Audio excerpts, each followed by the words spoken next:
तभी परमाणु बम गिरना शुरू हो गए। जिन लोगों के पास अपने बंकर थे वो तो उसमें चले गए। कूपर अपनी बेटी जेनी को लिए घोड़े पर सवार हो जाता है और वहां से निकलने की कोशिश करता है, मगर इसका कोई फायदा नहीं क्योंकि परमाणु बमों की बारिश थी जिससे सब कुछ नष्ट हो जाता है। और ये सिर्फ अमेरिका में नहीं हुआ बल्कि पूरी दुनिया में हुआ। यहाँ से कहानी का दूसरा चैप्टर शुरू होगा।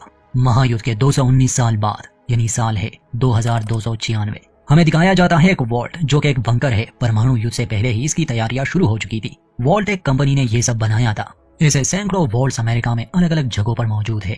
इस समय हमें वॉल्ट 33 की कहानी दिखाई जाती है जहां हम मिलते हैं लूसी मैकलेन से। ये इस वॉल्ट में ही पैदा हुई थी। याद रहे उस परमाणु युद्ध को हुए 219 साल बीत चुके हैं और तब से ही इंसान यहाँ जमीन के अंदर इन वॉल्ट्स में रह रहा है। बाहर दुनिया का क्या बना या अब तक क्या क्या हो चुका है ये हम बाद में जानेंगे। लूसी की कहानी पर आते हैं। पहले इन वॉल्ट्स को थोड़ा समझना होगा। वॉल्ट 33 जुड़ा हुआ है वॉल्ट 31 और 32 से, मगर ये लोग अलग रहते थे। इनका अपना अपना काम था। अगर इन्हें मिलना भी होता तो सिर्फ खास मौकों पर। जैसे कि एक वॉल्ट में रहने वाले लोगों के जब बच्चे होते तो ज्यादातर वो कजन ही होते, इसलिए उन्हें आपस में शादी करने की इजाजत नहीं थी। तो ये अक्सर दूसरे वॉल्ट वालों को शादी का न्योता देते। ऐसे ही ये अपनी नस्ल को आगे बढ़ा रहे थे। हर वॉल्ट का मकसद और उसकी कहानी अलग है। ऐसे ही हर वॉल्ट में रहने वाले लोगों की तादाद भी अलग होगी। आमतौर पर वॉल्ट में 100 से 500 के बीच लोग रह सकते हैं और हर वॉल्ट में इतना राशन होगा कि वो कई सदियों तक चले। इसका मतलब कि अगर इन्हें जमीन के अंदर 100-200 साल और भी गुजारने पड़े तो इनके पास खाना कभी खत्म नहीं होगा और ऊर्जा की तो कोई समस्या ही नहीं, वो तो अनंत है। शुरू में हमें ये बताया जाता है कि वॉल्ट एक कंपनी का मकसद है कि वो न्यूक्लियर वॉर के बाद अमेरिका की जनता और उनकी संस्कृति को जिंदा रखे और जब जमीन की सतह पर रेडिएशन का लेवल घट जाएगा तब ये लोग ऊपर आएंगे और नई सभ्यता की नींव रखेंगे। ऐसी दुनिया जहाँ शांति हो, कोई युद्ध ना हो, इंसान के लिए एक बेहतर दुनिया। ये ऐसे ही अपनी नस्लों को शिक्षा देते थे। वॉल्ट में रहने वाले लोग बहुत अच्छे होते थे, कह सकते हैं भोले वाले लोग जो बिल्कुल हिंसक नहीं थे। ये मक्खी तक नहीं मार सकते थे क्योंकि वो इन्हें बुरा बना देता। अब ऐसी इनकी सोच थी। इसके अलावा गुस्सा नहीं करते थे, गालियां नहीं देते थे, झूठ भी नहीं बोलते थे, एक दूसरे का बहुत ख्याल रखते, हर काम मन से करते। उसूलों वाले लोग थे, बिल्कुल मासूम। इतनी तारीफ काफी होगी इनकी। तो शुरुआत होती है लूसी मैकलेन से जो कि वॉल्ट 33 की एक सदस्य है। वो काउंसिल के सामने ये बात रखती है कि वो शादी करना चाहती है वॉल्ट 32 वालों में से किसी एक के साथ। ये सौदे की तरह है जो 3 साल में एक बार आता है। इन लोगों को कुछ राशन उन्हें देना होगा और बदले में वो अपना एक मर्द इन्हें देंगे। काउंसिल लूसी को इजाजत देती है कि वो शादी कर सकती है। वो खुश थी। अगले ही दिन शादी की तैयारियां शुरू हो गई। लूसी को वेडिंग ड्रेस दी जाती है जिसमें पहले भी काफी औरतों की शादी हो चुकी थी। स्टेफनी हार्बर भी यहाँ इस वॉल्ट में रहने वाली एक महिला थी जो इन दिनों प्रेग्नेंट है। वो लूसी से कहती है कि मैं खुश हूँ क्योंकि हमारे बच्चे एक साथ ही यहाँ बड़े होंगे। लूसी का एक छोटा भाई भी है और चैड नाम का एक कजन भी जो लूसी से प्यार करता है और वो उसकी शादी से खुश नहीं था, मगर नियम यही थे कि यहाँ कजन आपस में शादी नहीं कर सकते। लूसी के पिता काइल मैकलेन इस वॉल्ट के ओवरसीयर थे, एक तरह से लीडर, मगर वो सारे फैसले खुद से नहीं ले सकते थे। उसे बाकी लोगों की राय भी सुननी पड़ती थी। शादी की तैयारियां हो रही थी। हमें वॉल्ट के अंदर का नजारा दिखाया जाता है। इन लोगों ने एक बनावटी दुनिया बनाई थी। लगता था जैसे ये कोई खूबसूरत देहाती इलाका हो। ये यहाँ मकई उगाते थे, सिर्फ वही असली था, मगर बाकी सब बस प्रोजेक्शन था। ज्यादातर लोग यहाँ जमीन के अंदर इन वॉल्ट्स में पैदा हुए थे, तो उन्हें कोई अंदाजा नहीं था कि बाहर की दुनिया कैसी है या कैसे हुआ करती थी।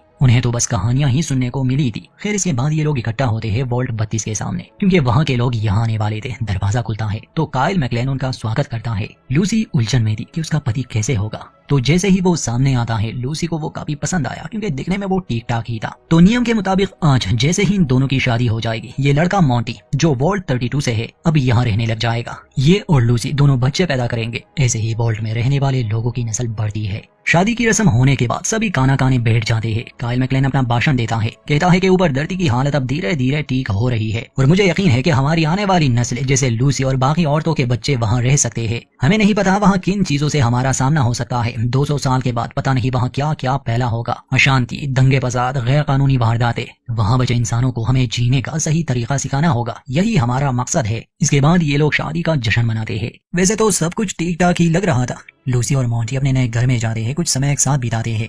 लूसी खुश थी कि उसे एक जीवन साथी मिल गया, मगर मॉन्टी काफी अजीब था। ये थोड़ी ही देर में हमें और लूसी को समझ आ जाएगा कि ऐसा क्यों था। लूसी का छोटा भाई नॉम मैकलेन, उसे तो शुरू से ही वॉल्ट 32 से आए लोगों पर शक था, इसलिए अपना शक दूर करने के लिए वो वॉल्ट 32 में जाता है और ये देखकर तो उसके होश उड़ गए कि वहाँ सब कुछ बर्बाद पड़ा है। जब उसे वहाँ कटी सड़ी लाश दिखी तो वो फौरन वहाँ से निकल जाता है। कोई भी वॉल्ट ऐसा नहीं हो सकता, यहाँ कुछ तो बुरा हुआ था और वो लोग जो शादी के लिए आए हैं वो बहरूपिया है। मगर तब तक बहुत देर हो चुकी थी, उन्होंने वहाँ हमला कर दिया था। ये है रेडर्स, हमलावर, ऐसे लोग जो वॉल्ट वालों से नफरत करते हैं और ये ऊपर रहते हैं यानी धरती की सतह पर। इनका मकसद हमें बाद में समझ आएगा, मगर ये बेरहम लोग हैं क्योंकि ये वॉल्ट 33 वालों को इतनी बेदर्दी से कत्ल करना शुरू कर देते हैं कि उन पर कोई रहम नहीं दिखाते। आगे बढ़ने से पहले हम एक गैजेट के बारे में बताना भूल गए थे, जो कि हर वॉल्ट में रहने वाले इंसान के पास होता है। ये कहलाता है पिप बॉय। जैसे कि हमारे पास कंप्यूटर और सेलफोन है, ये इन लोगों के लिए ऐसे ही काम करता, मगर ये इतना एडवांस नहीं था। इसमें बस कुछ ही फंक्शंस होते, जैसे कि map, radio, tracking device, compass और सेंसर। बल्कि ये कलर में भी नहीं होता था। तो इसमें लगे सेंसर से लूसी को अंदाजा हो जाता है कि उसके दूल्हे का रेडिएशन लेवल काफी हाई है। इसका मतलब कि वो यहाँ से नहीं बल्कि ऊपर सतह से है। और तभी उसे बाहर शोर सुनाई दिया, मतलब कि उसके लोगों का कत्लेआम शुरू हो चुका था। मॉन्टी एक चाकू लिए लूसी को मारने के लिए बढ़ता है। लूसी अपने बचाव में लड़ती है और उसका चेहरा बुरी तरह से बिगाड़ देती है। बाहर आते ही लूसी को ये दिल दहला देने वाला मंजर देखना पड़ता है कि उसके वॉल्ट पर हमला हो चुका है और लोगों को बेदर्दी से कत्ल किया जा रहा है। सबसे पहले वो आर्मरी में जाती है, मगर हथियार पहले से ही ले लिए गए थे। एक ट्रैंकुलाइजर गन लिए अपने लोगों को बचाने की कोशिश करती है वो, मगर उनके काफी लोग मारे जा चुके थे। स्टीफनी हार्पर नामी औरत का पति इस हमले में मारा गया। उस समय आकर वो रेडर से लड़ने लगी, मगर अफसोस कि उसे अपनी एक आंख गंवानी पड़ी। वॉल्ट का वो प्रोजेक्टर भी जल चुका था। अपने भाई को बचाने के लिए लूसी उसे एक जगह में छुपा देती है। वो मॉन्टी नाम का लड़का अभी भी मरा नहीं था। वो जख्मी हालत में फिर से लूसी को मारने आ गया, मगर काइल मैक्लेन वहां मौजूद था, इसलिए वो अपनी बेटी को बचा लेता है। काफी लोगों को बंदी बना लिया गया था। वॉल्ट 32 के दरवाजे पर पहुंचकर लूसी और उसके पिता देखते हैं कि उस रास्ते में बम रखा गया है। रेडर्स और उनकी लीडर वहां खड़ी थी। काइल कहता है कि अब मैं तुम्हें पहचान गया। असल में ये औरत ही रेडर्स की लीडर है। इसका नाम मोल्डेवर है, कहानी की एक अहम किरदार। अब इसके और काइल मैक्लेन के बीच क्या दुश्मनी थी, ये अभी हमें मालूम नहीं होने वाला। बाद में मोल्डेवर काइल से कहती है कि तुम मुझे तो पहचान गए, पर क्या तुम्हारे लोगों को पता है कि वो कौन है? ये लोग मोहताज है तुम्हारे, क्योंकि इनकी जिंदगी तुम्हारे हाथ में है। तो बताओ, तुम किसे बचाना चाहोगे, अपनी बेटी को या इन लोगों को? काइल कुछ समय के लिए सोचता है, फिर अपनी बेटी को वहां के एक सेफ कंपार्टमेंट में बंद कर देता है। मोल्डेवर के लोग काइल को बेहोश करके अपने साथ ले जाने लगे। लूसी उन पर चिल्लाती है, पूछती है कि तुम इन्हें कहाँ ले जाने वाले हो? तब मोल्डेवर उसके करीब आकर कहती है कि असली दुनिया में तुम्हें भी वो देखनी चाहिए, तुम बिल्कुल अपनी माँ पर गई हो। ये कहकर वो लोग निकल जाते हैं। बॉम्ब को एक्टिवेट करके वोल्ट के बाकी लोगों को उन्होंने मौका दे दिया था खुद को बचाने का, इसलिए विस्फोट से पहले ही वो वोल्ट में छुप जाते हैं। इस धमाके से इनके वोल्ट को ज्यादा नुकसान तो नहीं पहुंचता, ना ही ये रेडर्स ज्यादा कुछ ले गए थे सिवाय काइल मैक्लेन के। हाँ, वोल्ट के काफी लोग मारे जा चुके थे। जो बच गए थे वो लाशों को डिस्पोज करते हैं। वोल्ट की साफ सफाई करके उसे फिर से जीने लायक बना देते हैं, मगर इनके पास कोई ओवरसियर नहीं था, मतलब कोई लीडर नहीं था। फिलहाल सभी मिलकर फैसला ले रहे थे। एक मीटिंग होती है। लूसी सबसे कहती है कि हमें मेरे पिता को ढूंढना चाहिए बाहर जाकर, मगर कोई भी इस फैसले के हक में नहीं था, क्योंकि बाहर जाना वो भी इतनी जल्दी ये इनके प्लान का हिस्सा नहीं। इससे पूरा वोल्ट एक खतरे में पड़ जाएगा। प्लान के हिसाब से इन्हें यहीं पर रहना होगा। ये बात लूसी को अच्छी नहीं लगती, क्योंकि उसे अपने पिता की चिंता थी। तो चैट और अपने भाई नॉम की मदद लिए वो वोल्ट से बाहर जाने का फैसला करती है, ताकि वो अपने पिता को ढूंढकर वापस ला सके। हालांकि वोल्ट से बाहर जाने पर सख्त पाबंदी थी, मगर लूसी ये नियम तोड़ देती है। चैट भी उसके साथ जाना चाहता था, मगर बाहर की दुनिया जालिम हो सकती है। लूसी चालाक थी, इसलिए जैसे ही चैट गेट को खोल देता है, क्योंकि चैट गेट कीपर था, लूसी उसे बेहोश कर देती है। वो किसी और की जान खतरे में नहीं डाल सकती थी। और उसका भाई नॉम तो खुद ही कह देता है कि मुझ में इतनी हिम्मत ही नहीं कि मैं बाहर की दुनिया में जा सकूं। दरवाजा खुलता है। सूरज की रोशनी लूसी पहली बार देख रही थी। तब कुछ लोग उसे रोकने भी आते हैं, मगर देर हो चुकी थी। लूसी जैसे ही बाहर की दुनिया में कदम रखती है, सबसे पहली नजर उसकी लाशों पर पड़ी। वो लाशें जो न्यूक्लियर ब्लास्ट की वजह से राख बन गई थी। लूसी के सामने एक उजाड़ दुनिया के सिवा कुछ नहीं था, जहाँ हर तरफ तबाही के सबूत थे। आगे देखेंगे लूसी का सफर उसे कहाँ ले जाता है, क्योंकि ये दुनिया उसके लिए बहुत अलग होने वाली है। जहाँ उसकी परवरिश हुई थी वो लूसी के लिए किसी स्वर्ग से कम नहीं था, और अगर वो स्वर्ग था तो यकीनन इस दुनिया को नर्क कहना गलत नहीं होगा।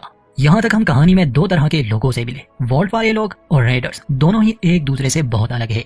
अब हम मिलेंगे तीसरे किस्म के लोगों से, जो कि एक मिलिट्री है, एक तरह की सेना, जिसे द ब्रदरहुड ऑफ स्टील कहते हैं। ये लोग वॉल्ट में नहीं रहते, ये धरती पर रहने वाले लोग थे। अभी उस न्यूक्लियर वॉर से कैसे बचे, या इस सेना की शुरुआत कैसे हुई, कब हुई और किसने की, ये सारी डिटेल हमें शायद आने वाली कहानी में पता चल जाए। मगर ब्रदरहुड ऑफ स्टील सेना का मकसद हमें साफ साफ समझाया जाता है। ये उस टेक्नोलॉजी को ढूंढकर इकट्ठा करते हैं जो महायुद्ध से पहले इस्तेमाल हुई थी। शायद धरती पर सिर्फ यही लोग थे जिनके पास हेलीकॉप्टर्स थे और एक बड़ा एयरशिप था। इसके अलावा इनके पास कुछ खास सैनिक होते थे जिन्हें नाइट्स कहा जाता था। इन नाइट्स के पास खास तरह का आर्मर होता था, एक कवच जो फ्यूजन रिएक्टर पर चलता था, और ये काफी शक्तिशाली होता। इन 200 सालों में काफी युद्ध भी हुए और ये सेना अभी तक टिकी थी, शायद अपनी टेक्नोलॉजी के बल पर। हर नाइट के साथ, यानी कवच पहनने वाले के साथ, एक स्क्वायर होता, उसका एक खिदमतगार जो उसकी मदद करता मिशन के दौरान, जैसे उसकी साफ सफाई करना, उसे खाना देना, पानी देना, उसका हर हुक्म माना। स्क्वायर किसी गुलाम की तरह नाइट के हर आदेश का पालन करता था। ब्रदरहुड में सैनिकों का माइंडसेट ऐसा रखा जाता कि उनका सबसे बड़ा धर्म ही ब्रदरहुड की रक्षा करना है, उसके बाद मिशन का और अपने आका यानी नाइट का। आर्मर पाने के लिए तो सभी पागल थे, मगर नाइट की सेवा करने में भी ये लोग गर्व महसूस